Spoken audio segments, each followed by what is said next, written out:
Je ne suis pas qu'un artiste rumba en fait. Pourquoi je dis que je ne suis pas qu'un... Je dirais pas que je suis l'ambassadeur de la rumba, mais je suis là. Voilà, je suis peut-être l'un des pionniers, l'un des soldats, l'un de, de, voilà, des personnes qui font honneur à cette langue, d'abord lingala, et ensuite la musique. Moi, je suis un artiste qui fait du tokos music, c'est-à-dire la musique rumba, la musique urbaine internationale, mais je ne me donnerai pas le titre d'ambassadeur. le titre d'ambassadeur. Il y a un de mes confrères qui nous appelle le rumbassador. Voilà, je ne me donnerai pas ce titre-là parce qu'il y a, il y a des gens qui le font, qui la font sûrement mieux que moi, qui nous ont légué cette musique.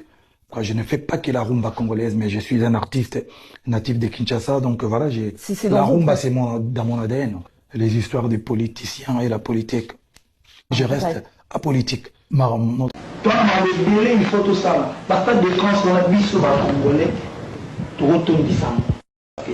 Toi, il faut tout ça. S'il faut artiste en musique, il fallait pour pas à ça l'appel entre Ferré et Kofi Olomide dans le Stade de France. Selon Vieux Charlie. Et pour la seconde, on va aller à Tamtouma. Oui, ça la peut bien quand même. Oh. Nagoye biso pe pona nini na lingite sikoyo. Mais Fally au moment que azana rumba authentique. Bien que azali na ba compétence na ba capacité, ya ko sala pe rumba évoluer oya bango wana. OK. Moni avantage à Fally. Ouais ouais. Fally a ko sala ba sonorité au Gims azo produire. Ouais ouais. Fally a ko sala ba sonorité au Dadju azo produire. Fally a ko sala ba sonorité au Naza azo produire. Mais surtout tobandi kozonga bazonga na sens inverse soko lobi na Gims asala ba sonorité ayemba lokwana ba sonorité ya liputa et comme problème. OK. Soko lobi na Dadju zonga boye yemba lokola associé et comme passé. Bien Dieu il faut comprendre le mot. Yampanga. Ah on a bengi Yampanga. Ah na zongi penda village Molokai. OK. Yampanga ran na yo. Ils ont les colonies légende. Okoki kokende kokota na makambo oyo ya bakronifuati te. Moni? OK. Ran na yo za likolo. Et kozwa bakronifuati wana baza na bango na intérêt moko te e ko apporter eloko moko te pa ya Gims. Public ya Gims oyo yaka na ba concert ya Gims elanda kronifuati te. OK. Même si ezali ya koluka ke Gims azwa popularité na Congo, mais nzela koleka pona ye eza oyo ya ba kronifuati te. OK. Parce que dans les kronifuati il y a vraiment du fuati quoi. OK. Et l'air mo comme kapenda bazo finga na ba mère na bango. OK. Sikoyo ye en tant que Juna Jana na légendaire na la musique akoki koya kokota na makambo oyo ndenge nini. Et puis soko tali ba chroniqueur yango bazaka ba oyo baza opposé na Fally. OK. Biloko asali oyo bato ebele na 20 ans de carrière ya musique bato ebele basalaki yango nanu te. Est-ce que vous comprenez? Ouais ouais. So tolingi totala ba temps de carrière ya mutu individuellement. À leur 20 ans de carrière bato ebele basali yango te. OK. Vous comprenez? Bato mususu déjà kutu siko basi bakoma na ba tranquille que de carrière. Mais ba Stade de France ezana magie pona bango. OK. Moni ba arena wana ezana compliqué susu pona bango. Mais ba na ba carrière déjà ba année ebele. OK. Et lelo na 20 ans de carrière kokoma déjà Fally na Stade de France. C'est légendaire. Vraiment. C'est-à-dire eza exploit moko na parcours ya mukuse. Pona nga Yampanga awa na bengi yo pina Yampanga na boyi ko benga yo Juna Jana na te. Voilà. Okay. En tout cas longola maboko na salite oyo eza masano ya bana. Mwana oyo mukolo oyo aye ko akuti bana mike ba osala liyo to. andimi koya kosakana na bango ayebake aotelema mbati ozwa mafuta. Ok. Po kuna na makubabe. Donc eza na ba bêtise donc ba finganaka na ya niveau ya kosakana te. Alors na niveau na yo tondima te yo ya wana otia elongi na yo po ba no fin. Même na Gims nazali ko exhorter.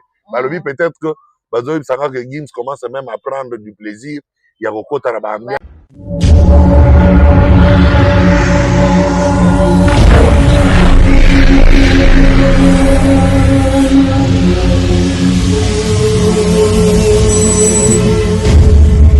Bonjour, bonsoir, chers internautes. Je sais bien que vous êtes très nombreux de me suivre partout dans le monde. Bienvenue dans notre nouveau numéro de l'émission Place de Jéroucha, une émission socio-culturelle avec votre humble servante Jéroucha Bafossette, la chef-reine de la presse, l'enfant de Marie-France Vangoula, c'est l'unique reine. Bienvenue encore dans notre chaîne YouTube Jéroucha News Télévision et n'oubliez pas de vous abonner. Abonnez-vous massivement. Tous en apprenez la bino msala kitoko, tous en apprenez à présenter bino banvita bien, tous en apprenez la bino analyse bien. Alors vous s'abonnez belé na Jéroucha News Télévision. Yo mouton s'abonner.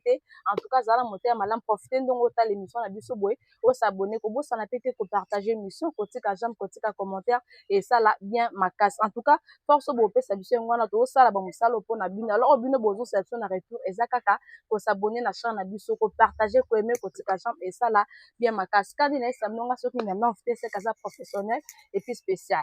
Donc aujourd'hui, je vais recevoir pour vous vieux Charlie Kadima, surtout bien tant que producteur, analyste, et bien c'est réalisateur, voilà. Donc en tout cas j'ai un réel plaisir yo yambaye lelo na Jéroucha News Télévision. Alors bon la monsieur bandeti sous émission bozala vraiment de suite. Je suis déjà avec mon invité vieux Charlie Kadima. Bonjour.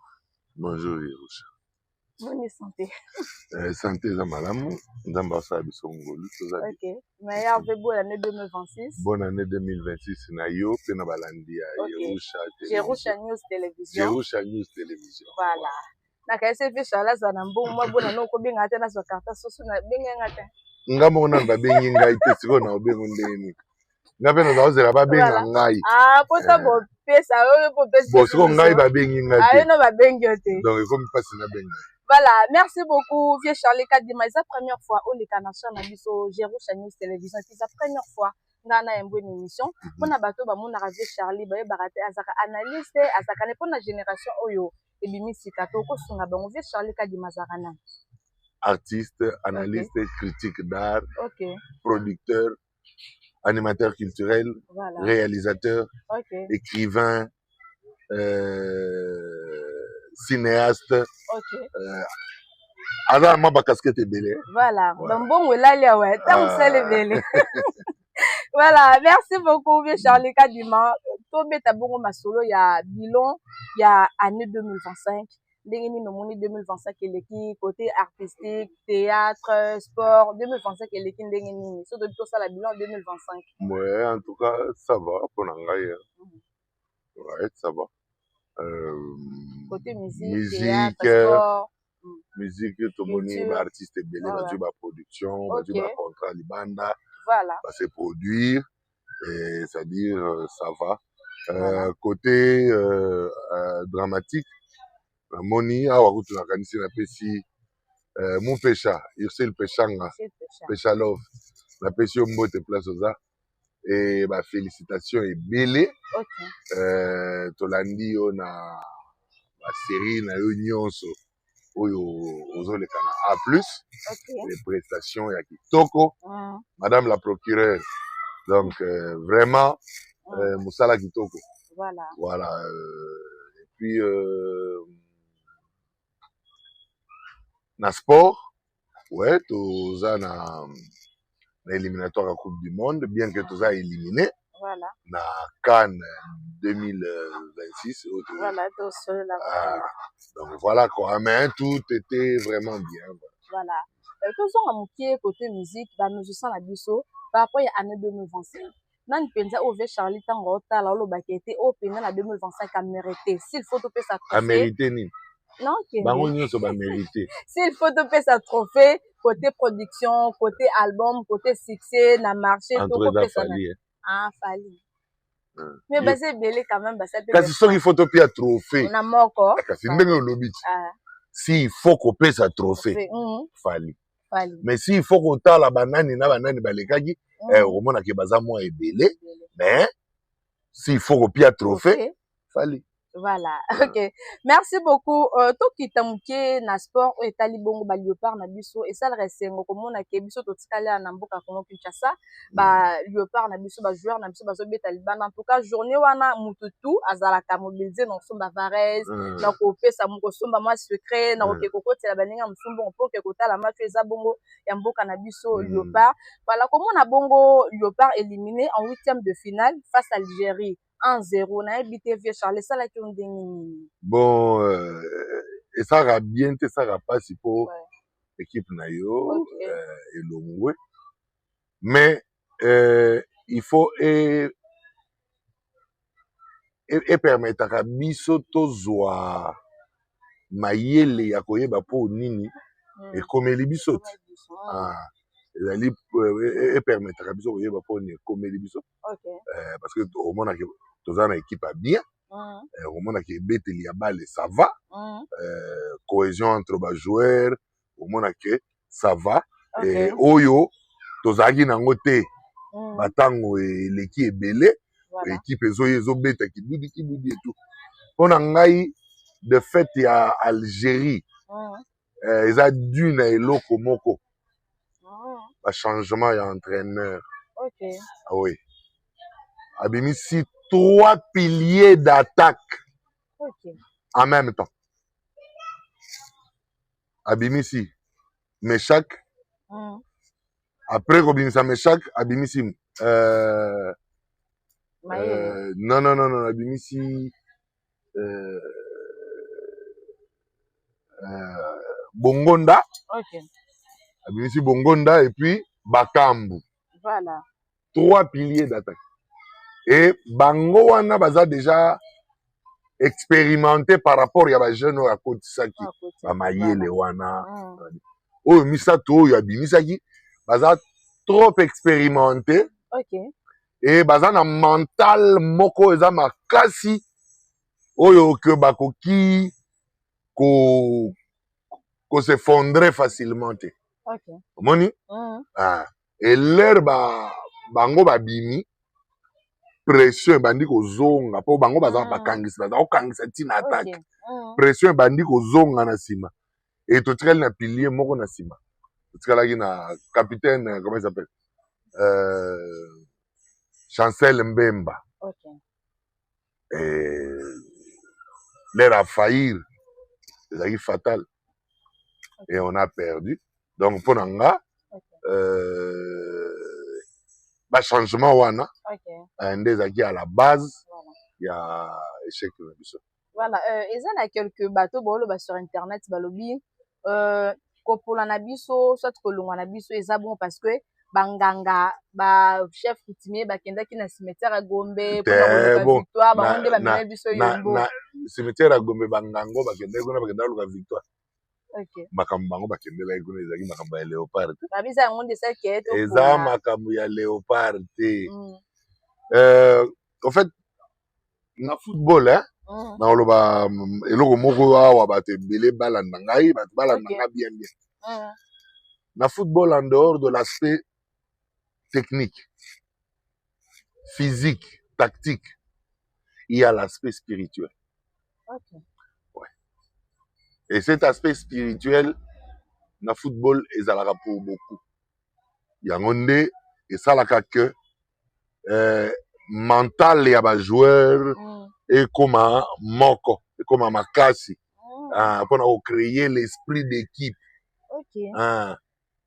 Pour créer cet esprit d'équipe. Donc pardon j'attends la spiritualité wana to mona ba pasteur na chute ba wale soto to ko tala ba bon en tout cas na ebité soki pasteur wale ça sambelela équipe non nati mutuna kaka ngape na tuni est-ce que sambelela ba équipe deux fois ça se va jouer na ebité est-ce que sambelela équipe donc la spiritualité existe dans le football. Maintenant à un certain moment même si ba spirituel ya mboka nyonso basangani bandimi balingi ko soutenir équipe po ekende liboso Et c'est ce que l'on appelle parole de pouvoir. Ok. Parole de pouvoir et outaka, soit na dirigeant ya équipe, soit na oyo azali na responsabilité ya kukumba équipe. Okay. C'est-à-dire, soit ezali club président, to entraîneur, to capitaine, ya équipe. Et c'est nga bazwa parole de pouvoir. Alors, à ce niveau-là, dans l'élimination en Algérie, il n'a manqué que la parole de pouvoir. Mais la victoire était possible. Ah ouais. Il n'a manqué que la parole de pouvoir sur laquelle les spirituels pouvaient prendre force pour monter avec les léopards dans l'étape où il a dit. Voilà. Mais nous avons une très bonne équipe. Voilà. Et je crois que nous ne devons pas baisser les bras parce que préliminaire déjà, il y a éliminatoire, il y a Coupe du Monde. Ils allaient déjà à tous de la Jamaïque. Na Jamaïque, Portugal, voilà. Voilà. Ok, merci beaucoup. Deuxième question, toujours na Katia Sport. Toza na match moka munene zozela biso na mois de mars pour la qualification ya Coupe du Monde. Na habité par rapport ya de Charlie par rapport à expérience m'tata total la match na ndina habité total la kango vraiment na habité ba piste de solution ni otoko sala la pour que toza la qualifier na Coupe du Monde. Kasi yango na otolo bawa. Donc tozonga na ba contrôle ya ba changement par exemple pour conseiller l'entraîneur. Contrôle, il y a un changement. Il a des joueurs qui ont de mental fort, qui ont de l'expérience, et il doit savoir jouer avec. Les autres joueurs qui n'ont pas assez d'expérience, il faut attirer Bango au moment où Ayebike, aussi tozui victoire. Ok. Aussi comme il connaît na marque, bon, na ko longo là-bas, oyo, na tia ba oyo. Ce qui te dit, et là, il y a bien, voilà. Mais, quand depuis Bisson a 3 piliers, n'a salagi na match à Algérie, ngai déjà l'air kaka changement et ko zongi sa pression na sima. Parce que ba oyo wana omona bazokangisa déjà tina camp adverse. Aza attaquant, mais azo jouer défenseur. Donc azokangisa yo déjà na camp na yo. Moyen ballon qui est sima mingi ezate. Siko soki okoti ba jeune oyo bayebi kokangisa likolo te. Ba bandi kozonga sima pression ekoya. Or na sima totikala ga na Chancel Bemba. Moni? Donc eza ba erreur il faut ko sala te.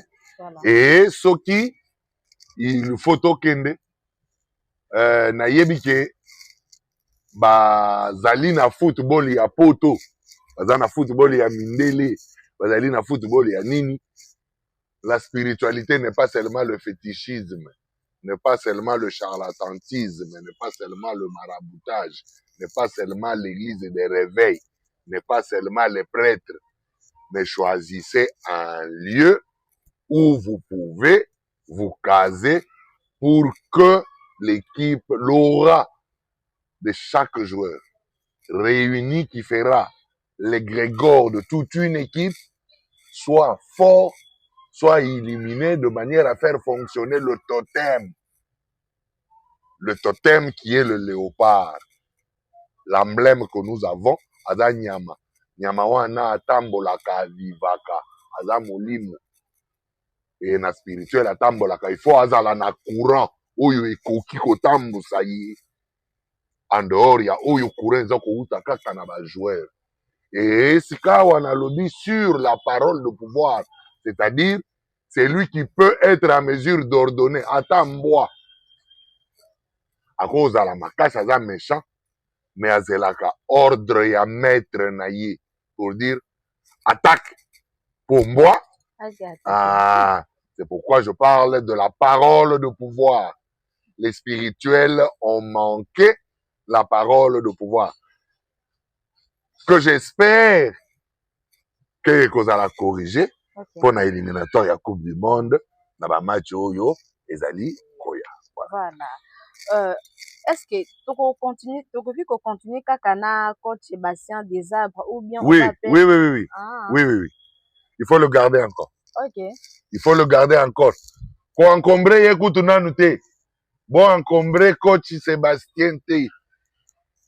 Soki botali rendement ya Léopard oyo boza nango lelo. Bon mais quand on compare na ba Léopard ezaki avant botala différence. OK. Même déjà de part kaka ba volonté ya ba joueur ya koya kondima. Kolata maillot national. Au moment qu'avec le coach Sébastien, beaucoup de joueurs oyo bazo évoluer na libanda na international, bandimi kozonga na Congo, bala Tavares ya RDC pour ba défendre mboka. Ah. Et en dehors ya wana, staff na ye, azana staff ya environ 19 personnes. Staff na eza très bien. Bazo fonctionner malamu. Biloko ya mike bazo zanga. Nde sengeli ko bakisela bango. Ko bouleverser bango te. Bo bakisela bango biloko ya mike. Pona yaki batu mususu balobi bakomi koluka ibenge azonga. Ibenge azaki wana uti wana.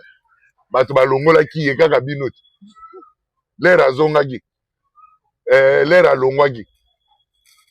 Pona ba makambo oyo bino bozaki ko déplorer. Oyo lelo Sébastien a remédié. Sikoyo bozo senga ibenga zonga po ya kobakisani. Po ya kobakisani. Ou bien po bomoni ke ba joueur bazo ya su ngomba te. Yango wana bokomi koluka ibenga zonga po batindela bino ba joueur na ngomba. Donc tina te. Sébastien ça na musala. Pour vous depuis Léopard et Banda, Aza meilleur coach. Ça ba ope basalaka koleka. Oui, bah oui basalaki bazali. Mais c'est l'un des meilleurs. OK. L'un des meilleurs. Voilà. Ngai meilleur coach pour nanga na Léopard na bao nyonso baleka Otto Fichter. Wana ni wana ngape? Otto Fichter. Pour nanga. OK. Otto Fichter. Voilà. Wana ba coach baneni. En tout cas ba 80 quelque ba 90 quelque ba 90 quelque songolo. Voilà. Okay. Voilà. Merci beaucoup. Maintenant, on va parler de la musique. Charles, si on a bien accueilli mini photo sur la musique, sport, et biso, tu n'es juste tout complétant ou fait par le sujet fatigué de la journal. Mais tu dois espérer que dans Léopard, beaucoup plus sa parole de pouvoir. Puisque dans l'étape où beaucoup de la Coupe du Monde, il faut qu'il y ait le maître qui doit ordonner au totem de prendre vie, au totem d'attaquer. Il faut Moutoua Saliloba. Même Mboya Ndaku pour attaquer à Zelaka maître à Lobanaye, attaque. Donc nous aurons besoin de la parole de pouvoir. Ça doit provenir soit du président de la République, soit du ministre de sport, soit de l'entraîneur ou du capitaine de l'équipe. À bon entendeur, demi mots suffit. Voilà. Fally Ipupa va se produire le 2 et le 3 mai 2026 au Stade de France. Boké va la troisième date. Pour les 3 pays comme la sold out. Sold out, il y a les deux ici. Là. OK. Il y a les 3 pays à Kalamingité. Il y a environ 10 000 places. Okay. Mais na yogi de sous, il y a environ 5 ou 7 000. Donc ils ont qu'un kaka. Tu as dit ça dans 25 jours, mais tu as déjà 30, ils ont comme à Kalaté. Tu as qu'un sous, avant tu as 45 qui est à bout, Voilà. OK. Quelques mots par rapport à Stade de France au Bongo. On a Jérucha News Télévision parce que le 2 mai wana nga posa na ngeza fala c'est la biso mamba kitoko parce que eza date mo botika na vie na ngepe na mutu na ngeza bon date nga la koma ki maman le 2 mai donc voilà oui le 2 mai 2022 ma Fally pour probeta le 2 mai 2026 et puis le 3 mais nga mimi na ka na le 2 donc le 2 mai voilà quelques mots par rapport il y a concert il y a double concert il y a Fally na Stade de France t'es invité que Charles a ça la stratégie ni pour que concert wana ezali sous meilleur lokola kutu yango nga nazolinga tokende tina 3e date comme ça ekoma carrément c'est déjà une fête foraine mais nalingi ekoma maintenant une fête foraine dans sa totalité pour que ça permette à Fally de présenter suffisamment la culture congolaise et la culture africaine. Moni? Oui. Omonaki na ba arena azaki na René Soso Pembe. Eza culture ana mongo ekonda. OK. Na Stade de France so omoni na le limba ya Bayuda. Ozala. Omoni sali yo. Bientôt la paix déjà toyamba. Donc dimanche déjà le limba ozala chaîne. Donc okomona na Stade de France na le limba. OK. Akoluka pe mususu ya côté ya ba Congo. OK. Bendi moko. Donc c'est-à-dire Fally aye en tant que porte-étendard ya culture africaine. OK. Et la province nyonso ya Congo ekoki ko défiler autour na ye. Et je crois que ce sera une fête totale. Faut te protéger Moutouane. On comprendre rango sikoyo, hein? Donc, autour na ye sikoyo ba artiste mususu folklorique, moderne, typique, mais autant mususu ba yebanité, mais baza très talentueux, oyo akoki ko faire découvrir na monde entier. Donc yango nazo sambela sur la 3e date. Donc en tout cas ba Warriors Balbi etikali soki 5000 pamba, 5000 pamba. Videz-nous ça. Remplissez encore la ligne d'attente et vous générez 3e date d'office. Hein? Alors, si vous générez 3e date, vous avez 3 dates. Oh, danger. Voilà. Vous voyez que le groupe Moussou Ezali, et Betara na ba Goma, na ba Kivu, na ba Bukavu. Si vous yoki talent ba anango, vous avez dit, vous comprenez? Mais bato wana bako bima ndenge nini. Omoni lelo oyo bana mongo basepeli mais bana mongo basuki kaka na ba ekonda te. OK. Batetela bazati. Omoni donc to beta yelo ka kitetela au groupe moko ka kitetela ye na Fally na podium. Yo sala bien ya danger po ono tetela ke mafumbe bango tout ba oyo comme ça ba mona ke Fally andira kanisi papa Wemba ozongisi yango po baluba ba koya ba ye na mutu ashi et osengisa mama Chala mwana so ye déjà neti na Bayuda Chala mwana ozonga en vie ozo comprendre nani mususu ira folk Nande Révélation nayokaki kutu sango ya matanga ya Deli Kongoli, un grand arrangeur, un grand artiste mais qui tenait le flambeau de la culture Nande. Et en tout cas très sincères condoléances à tout le peuple Nande pour le décès de Deli Kongoli qui était un ami et un frère, en tout cas que son âme repose en paix. Donc tu vois, na komema ba culture wana toza na musique ebele oyo tokoki koteka lisusu na mokili mais lelo lokola Fally akomi na likolo ya ngomba na bandi soki azotia basinga na se bato wana nyonso bazwa moyen ya komata danger. Voilà. Moni. Voilà. Merci beaucoup vieux Charles. Mais eza pe kaka bato wana te faut Fally pour pas matisa. Bartiste baza tellement ebele. Na lobi bazali ebele. Baza na musique typique.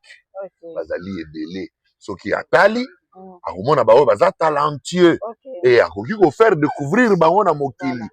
Mais le plus important pour nanga, ezali culture congolaise.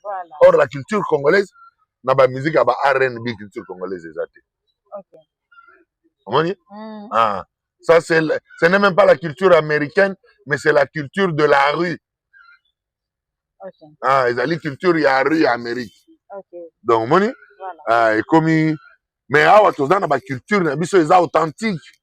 Moni awa na lobi no ba yudo moni na réagissaki parce qu'on comprend que oui mais nani mutuso jo moko yembaka yuda teka yezwe ya ba Congo moko boy osala Au sala, il y a Bayombe. Il y a Bayombe. Il y a Bayombe. Oui, Voilà. ok. Donc, ko benga ye, ba préparer loko, ba ye ba tieye. Bayombe, ba moni ye. Ça dit Bayombe Valère. Ah, kaza moni. Odaku du Muyombe. Voilà. Moni. Culture ya Bayombe komata. Nde loko na ngana zana ngo posa. Nazaka la posa te yo, jeune wana lemba pe, asalaka mwa nini yo asalaka mwa nini. En tout cas, ba jeune lemba bo sala bien. Bo sala sous effort bo mata. Mais tozande na posa ya kotombo la culture ya mboka mobimba. Parce que ti azakuna tozolo baka Congo. Mais azali kuna zo représenter Afrique francophone. Donc so moni roga roga na podium. Donc aza invité. Moni? Ah. Ce lobby au mona Naza. Au mona Gims. Au mona Daju. Pour déjà bazana katia lignée wana. Moni? Donc tout ça a besoin et tombe la culture et Afrique. Voilà. S'il faut artiste en musicien, il fallait pour pas à ça l'appel entre Ferré et Kofi Olomide na Stade de France. Selon Vieux Charlie. Et pour la seconde, on va m'emballer à tam tout. Oui, ça la fait bien quand même. Oh. Na voye biso pe pona nini na lingite sikoyo. Na lobano sikoyo te. Mais na lingite ke bango mibale bazala wana. Autour ya na lingite moko na bango mibale. Na lingi ata moko na bango mibale azala wana na événement na nina. Et ça peut pas bloquer tombe la culture na biso. En tout cas na moni pas iko tombe la culture te po modèle ya musique ya Fally. Yango modèle ya Ferret, yango modèle ya Kofi. Tu vois échanger nini. Pour Fally moko déjà za wana obeta forme ngo. Yana tina te. Mais so ba yeli biso ba Yuda. Comme forme mususu. So ba yeli biso muyombe wana ya ona lumino komene yakana. Maman ndeye ba kombo na bantembo na sede na ndako. Moni so ba bengi biso muyombe wana. Bato ba découvrir loko asika. So ba bengi mutu ya ira folka wa ona lo uto lo bawa. Et on pèse loko asika. So ba yena biso na groupe moko ya batetela. Et on pèse biso couleur mususu. Au lieu ba pèse biso couleur ya Ferré na Kofi. Oyo déjà tozo retrouver pas Fally. Et dans tinate. Et on apporter le côté. Mais en tout cas, bango mibale moko na bango na lingite. Ok. Voilà, merci beaucoup. Tout bêtement mukini masolo ya polémique de circuler sur internet. Mais souvent le bakezaki important mais le ko la eza na actualité, le ko la ba presque ba tebele bazo le belango. Ni na bakité na benga PV Charlie Kadimato développant au moins muké polémique ça na minute entre l'artiste musicien Fally Ipupa et puis l'artiste international Maître Gims. Mingi balobi comparer Gims et Fally Ipupa, ça le quoi qu'on comparer jour et puis na la nuit. Mais on a habité, c'est long. Le jour et la nuit na ndengeni. Est-ce que Gims, tu peux comparer na Fally, soit tu Fally, tu peux comparer na Gims? Pour na nini te. Na lingi liboso na yeba. Pourquoi pas? Na ba oyo balobi ke c'est comparer le jour et la nuit wana. Ba yebisa biso na no pourquoi pas. Parce que bango so ba sa la musique. Bien. Donc on peut le comparer. Ça rien à faire. Maintenant, quels sont les terrains d'exécution de chaque artiste? Gims, son terrain de prédilection, c'est la France. Et là, ma belle n'a dit. Gims a dit France, on a 2 ans et demi. Ok? C'est-à-dire, Azam Mutumouindu, Congolais, na couleur, na poso, na ba parent. Mais na kati na ye, fonctionnement na ye, état d'esprit na ye, amundele. C'est un Français. Comportement, mentalité, sa manière de parler, tout français. Français, rien à voir. D'accord? Donc, ma belle na ye, c'est France. Si koyo, est-ce que tu peux comparer bango na musique bazo sala, tu peux comparer bango na ba espace bazo conquérir. C'est ça le problème. Na musique, Gims a sa musique qui toque. Fally a sa musique qui toque. Mais conquête, il y a espace. Gims a ça déjà. Na France, na maboko na ye. Fali azali kokende à la conquête de la France. Nabengaki yango conquête ya France asali Marseille, Bordeaux, Nantes, Lille et tout et tout. Atamboli ba province parce que azali kolinga ko conquérir France. Donc ezali processus ezo salema. Et les lots ezalaki na vision ya Stade de France. Nazali kolobango na lobi ozomona oyo ezosala na conquête ya France bokamwa te lobi et ya kobota Stade de France. Mais après pe eboti Stade de France. Et ezali ndenge moko te na Gims na France. Gims bayebi ye depuis bo bébé na ye. Ti bo tata na ye. Kaka na mabele wana. Mais azali na ba racine awa oyo biso pe tozoluka to récupérer. Mais aza sikoyo na problème moko ezali modèle ya musique na ye. Oyo ba français bazali ko reconnaître te que ezali musique française. Est-ce que vous comprenez? Ouais. Donc, si la musique de Gims n'est pas reconnue telle que la musique française, qu'est-ce qu'elle est la musique de Gims alors? C'est la musique congolaise qui a subi une mutation. C'est pourquoi dans un livre sur la rumba congolaise, de sa naissance, son évolution et sa mutation. Na kati ba redécouvrir makambo wana na lobaki parce que soki omona beat ya yango Gims azo utiliser et utina machine ya kauka ya Zaiko. Bien que ye Gims azo linga ta msusu ko s'approprier nango ko benga ngo Gims beat te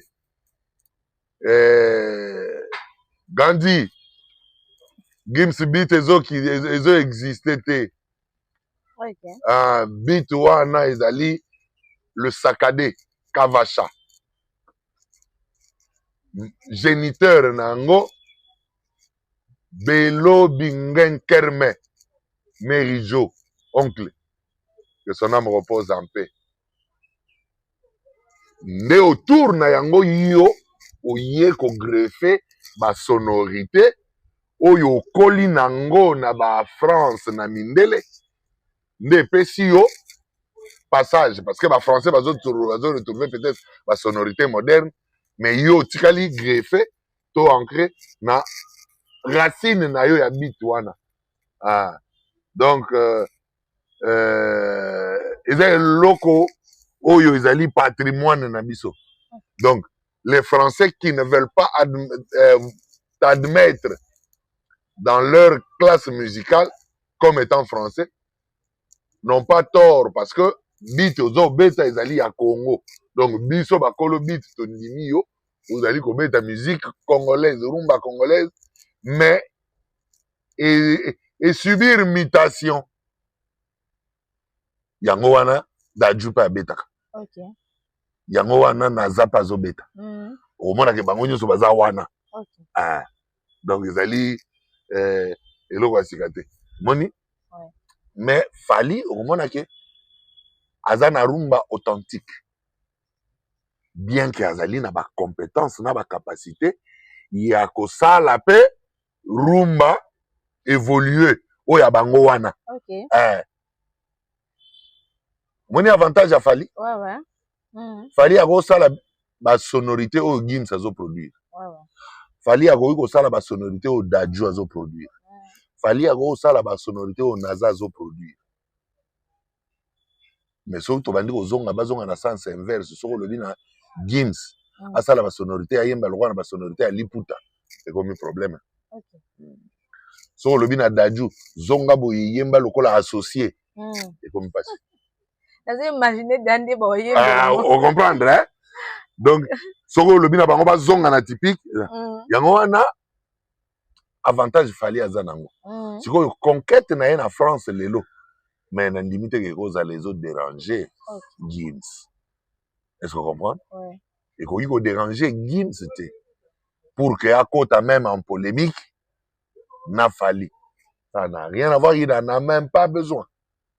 il n'en a pas besoin. Vous comprenez?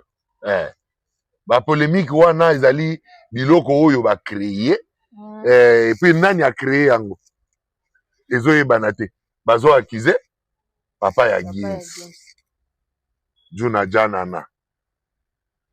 Mais ba misusu ba accuser Gims to solo pe kaka eza parmi ba question na ngai to le bela muke na terme ya ba réalisation ya ba trophée ya ba production est-ce que Gims soit Fally na za likolo Gims ozaka likolo Fally to Fally likolo ya nani abanda musique entre Gims na Fally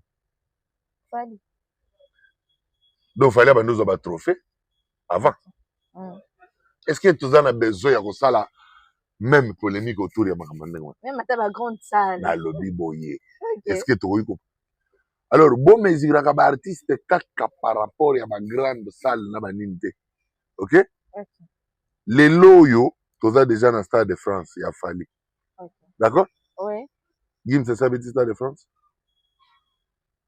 combien de fois babi d'habita une fois est-ce que vous comprenez ouais et les lots Fally azobeta 2 fois OK 3 fois vous tezoya ouais est-ce que vous comprenez ouais mais il faut la raison ouais il y a polémique parce que écoutez ce qui peut être solo que Juna Janana muta recruté ba journaliste ba chroniqueur pour babanda pour ça la polémique na Fally pour le compte ya Gims d'accord c'est une question à retourner est-ce que polémique wana ekozala important pona Gims na eloko nini Gims alekaka na France 2 alekaka na TF1 alekaka est-ce que chroniqueur nini akeyamba Gims aza te est-ce que eza na intérêt nini que Gims babanda kobeta lisolo na ye na bachronifuati omoni pourquoi nabengi yango bachronifuati parce que vie Juna il faut comprendre le mot yampanga awa nabengi ye yampanga awa nazongi mpenza village molokai yampanga ran na yo eza likolo mingi légende okoki kokende kokota na makambo oyo ya bachronifuati te moni ran na yo eza likolo e kozwa bachronifuati wana baza na bango na intérêt moko te ekoapporte eloko moko te pa ya Gims public ya Gims oyo eyaka na baconcert ya Gims elandaka chronifuati te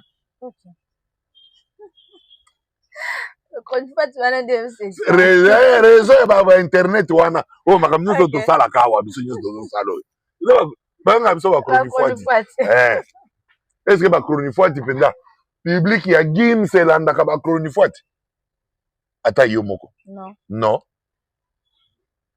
siko intérêt nini bachronifuati babetaka masolo ya Gims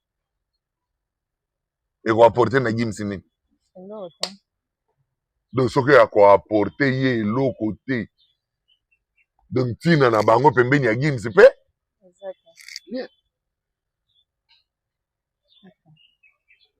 si vous remarquez Fally kutelere moko akomi kose débarrasser na bango akomi oluka abeta bango makara ozomona te me ndenge nini Gims yo moto na mono ndira après Stade de France ndira otemela ne makambo ya Fally otemela makambo ni papa ba chronifuati nde ba défendre to kolobela kokota komoni na bêtise to loba bwa do bino mo boyebi kezaka komoni kotaka na bêtise 2 fois oui donc ndenge nini vie Juna andimi koya kokota na bêtise OK omoni vie Juna na mulongo na ye yampanga oza likolo mingi oza likolo et bapesaka yo honneur na yo nyonso même na mwana na yo Fally oyebi ka respecta ko makasi. Mais est-ce que ça vaut la peine ozonga okende kokwea na ba bêtise Chronifuati mususu alobi awo eza bêtise basi alingami Chronifuati kasi na biso nyonso ezala bongwa me makambo nyonso tolobako babenga biso ndenge Chronifuati na bacommentaire sikoyo atopose question na bien Chronifuati openza sikoyo tomibenga ndenge nini tokomi komibenga bongo yango sikoyo tozotuna eske na niveau oyo ya Chronifuati niveau mpenza jana na akoki koya to akoki koya komema mpe Gims awa ezali modèle ya communication eza typique na biso bacongolais omoni même si ezali ya koluka ke Gims azwa popularité na Congo mais nzela ya koleka mpo na ye eza oyo ya bachronifuati te parce que dans le chronifuati il y a vraiment du fuati quoi leur moko ekomaka mpenza bazofinga na ya bamere na bango sikoyo ye en tant que Juna Janana légendaire na la muzika akoki koya kokota na makambo oyo ndenge nini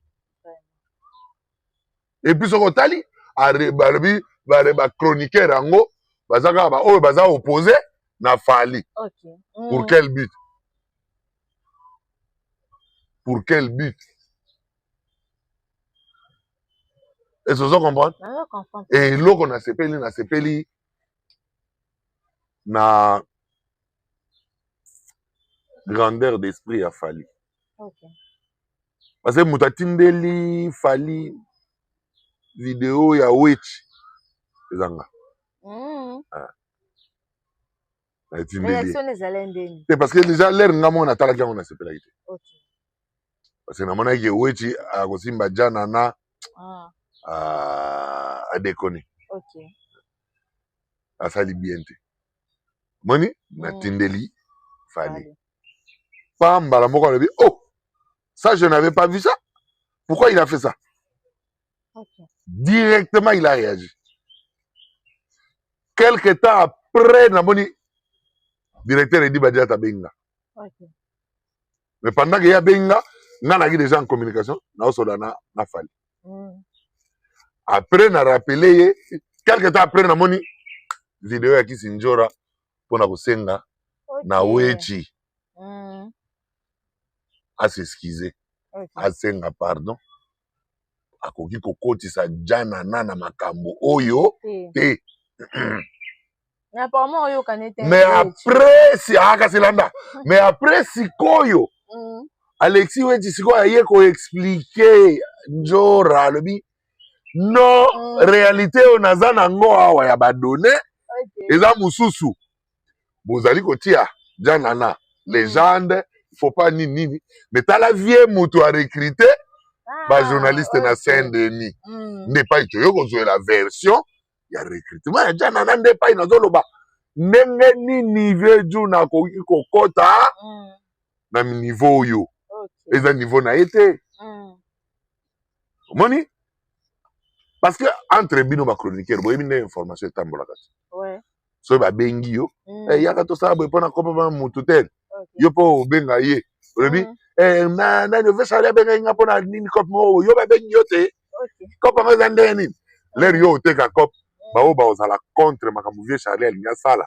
baorevese c'est comme ça que Alexis Wechi a revese nde cope oyo est-ce que vous comprenez? Donc Alexis Wechi avait des données que nous on n'avait pas avant. C'est pourquoi on est allé. Et oyebi l'air bapesi pe ba donner yango nyonso. Fally m'appelle pour me dire ceci. Ata ba donner wana nyonso ba lobi wana ba lobi ke via salibo. Il reste mon vieux. Moni na yambake via yebi ke na yambake bien ya to vanda na ye na Abidjan ya tina chambre nanga tout ça va dire il reste mon vieux. Mais je ne regrette pas d'avoir demandé à ce que Alexis Wechi asenga pardon. Parce que Janana reste mon vieux. C'est-à-dire, quel que soit tout ce que j'ai appris, que vient à Saliboy, que vient à recruter boy, que vient à engager boy.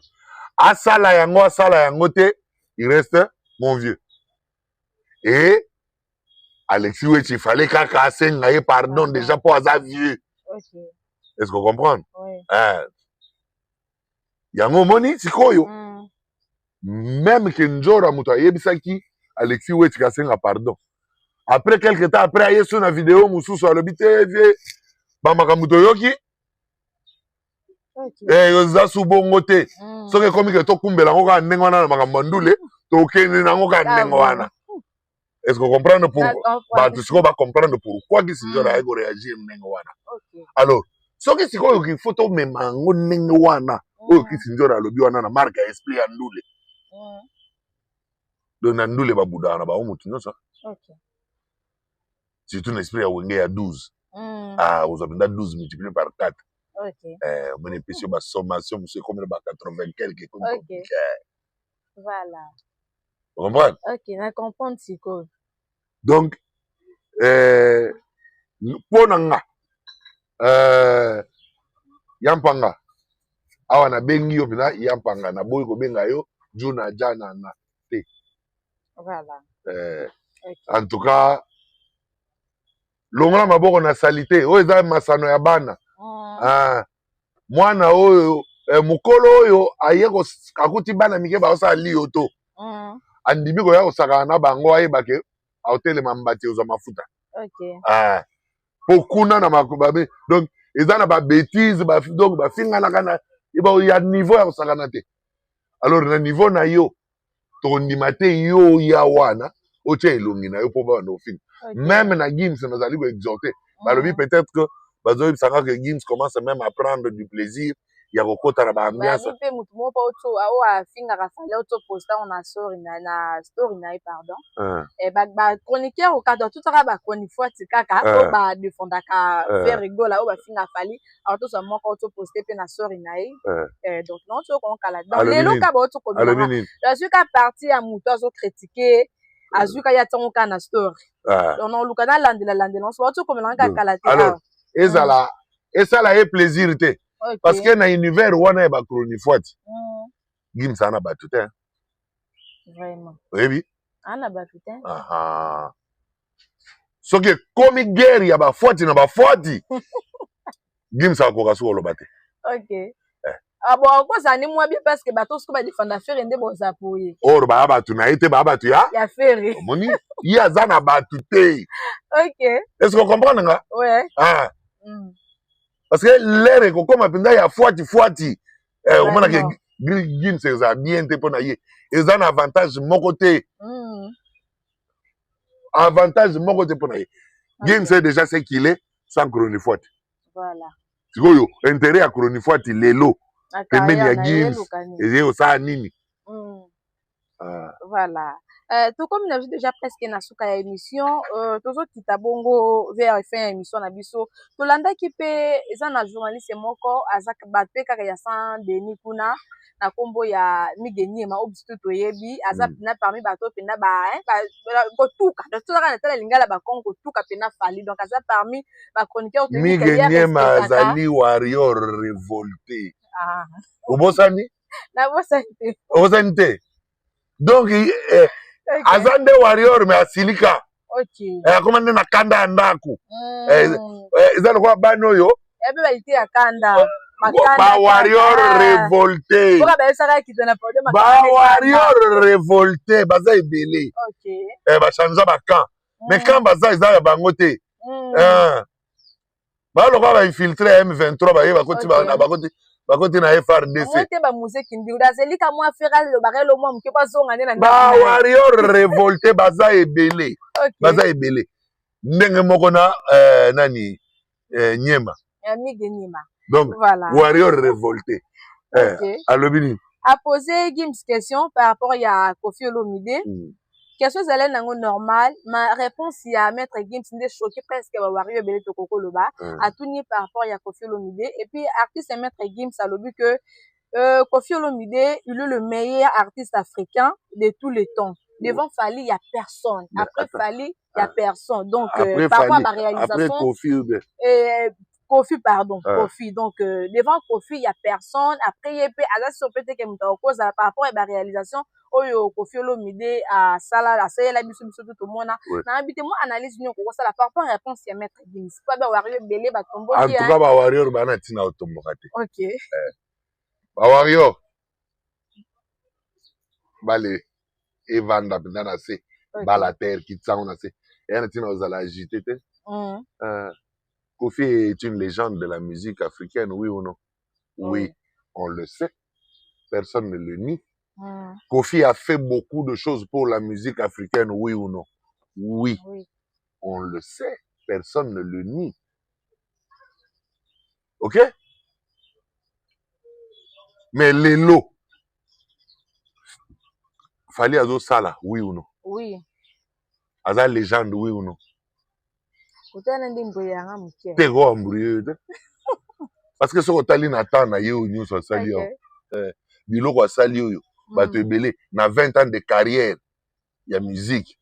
Bato ebele basala ga on anda. Est-ce que vous comprenez? Ouais. Ce que tu as là, ba temps de carrière il y a mutu individuellement.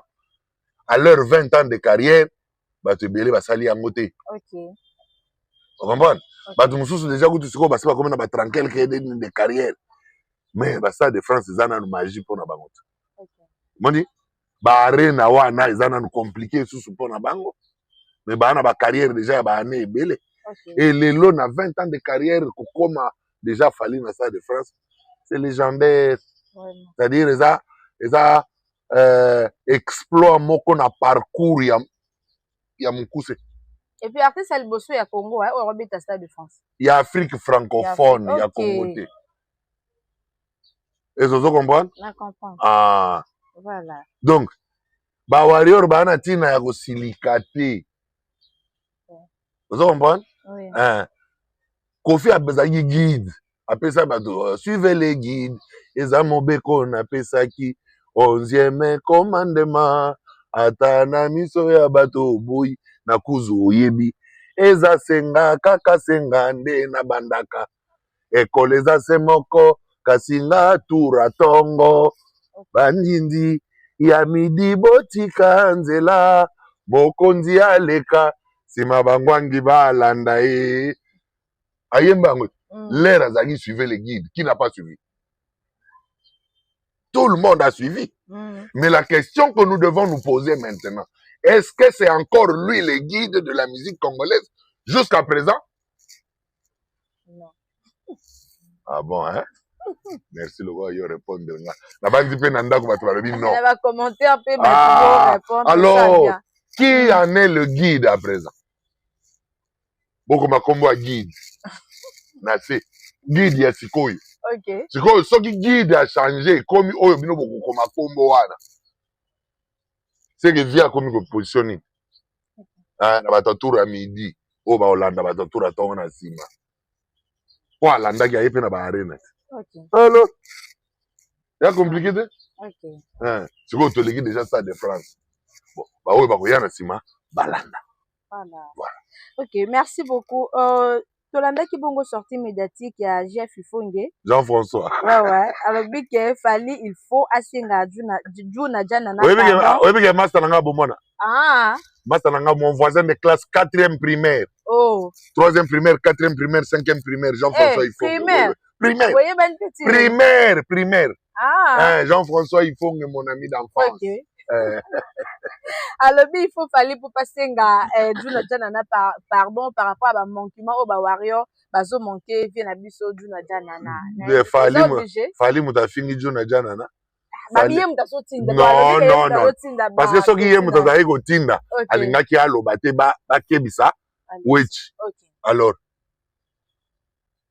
muto Jean-François mon ami yo yebi pire master nanga. Soki na koma Kingaboa pour la première fois na vie na koma Kingaboa. Na katalaka âge à 4e primaire. Et pas Jean-François Ifonge. Na Kingaboa. Donc tika bango na classe o mbula bébé taka jour ango na butu En fait, et bien, tant jour, on t'a l'après-midi. Pour atteindre les rentes autant, lundi, mardi, mercredi, tongo. Jeudi, vendredi, après-midi. C'est que vendredi, à tour à midi, on a mboulé des petits makasi. 18h, 19h, et coquet biso. Toi, on a une école. L'air, c'est que vous montrez aux biso. Fallait tout doit peine Jean-François. Donc, au tika bango ti chez bango na bazela na mutu kate mais mais bon c'est l'air autorio que na ba scolaire. Na ba bis scolaire, na ba bis traz. Ba ke ba tiki bango bongo. Donc au tika bango après pour l'air wana ba scolaire na ba mbula wana donc comment il compliqué. Voilà. Mais en tout cas Jean-François ce qui fallait mutatindaki bango alingaki atinda lisusu njo raté à remettre Wechi à l'ordre pour na oya olobane à s'excuser na bandi batu nyonso bamonaki vidéo ya Wechi et yaki quelque temps après donc fali azana tina nya osenga pardon na uti olobana yo awa que fali alobi Jona tikala voilà. Donc, merci beaucoup. Question sur les KFA. FR Rigol va se produire le samedi le 4 avril 2026 dans l'accord Arena. Un mot. Bonne chance. Ok. Hein? So, c'est quoi on a le. Il y a bonne chance. Bon, Bagolois. FR Rigol a se produire le 4 avril. Le 4 avril na accord Arena. Na accord Arena. Billetterie se fongamaki. Edusha. Bosa mbangu. Likambo yaka kuna na billetterie. Voilà. Kimambango bagolo bang. Voilà. Voilà, merci beaucoup pour aujourd'hui pour ceux qui n'ont pas savoir. Un gros merci à l'abonné puis à Jero News Télévision, Nande Bolandi Biso et Bandeti sur émission, Kobo Salate Kotika Zam Kotika commentaire et puis s'abonner à Jero News Télévision, vous allez de citer puis Charlie mot de la fin et puis quelques dédicaces pour l'émission Lelo. Mot de la fin de la ligne de Naba Warrior. OK. Bossil c'est la biso ba 5000 et quelques wane tikali papa. OK. Et à tous les warriors du monde. Pour Kalate na obeta siffler. Na changer couleur na sukaki na vert na obeta vert ya suka bosilisa pona beta jaune pour tozwa troisième date. Voilà. Donc videz-nous ça, remplissez-nous la ligne d'attente pour que troisième date et se télécharger automatiquement. Pour la dédicace à tout seigneur tout honneur Fati Beto Mukwantomolo ya mama Denise Nyake. Donc au soda na yo yebi ya libela. OK. Sogo lobi kaka garde à vous ngai. Après wana nazana Jésus Noël Chege wa domaine Jesus.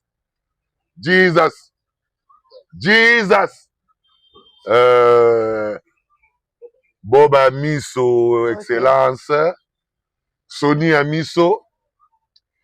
Aimé Amiso papa. Nazo boaka sikoyo na Abidjan, Yves Zogbo Junior. Mon ami, na pesi yo mbote en tant que Kinois, do yoka Kinois, yoka no mutu Abidjan neto yoka Kinois. Voilà. LL Cool G, Lili Lumande. OK. Richard Kabala, la vraie valeur sûre. Eric Ndala, Highlander. Et voilà, merci beaucoup à ceux qui n'ont pas savoir. Un grand merci à Boss Live Mike Live. En tout cas, merci pour tout papa. C'est la caba matériel. Oh, la qui biso na Jero News Télévision. Bah, 2026, au tourné bongo. Na ba caméra bloc tout et ça la complet. En tout cas, c'est la kaka le Boss Live Mike Live. Et puis, na muto ça derrière la caméra Jonathan Mukasu Jabo. Il n'a pas ce bambo trop. Et puis, na Gestimi correct. Les 2G à correct show télévision. Na ba tout balina biso rapide na la bine trop. Portez-vous bien. À la prochaine. Bisous.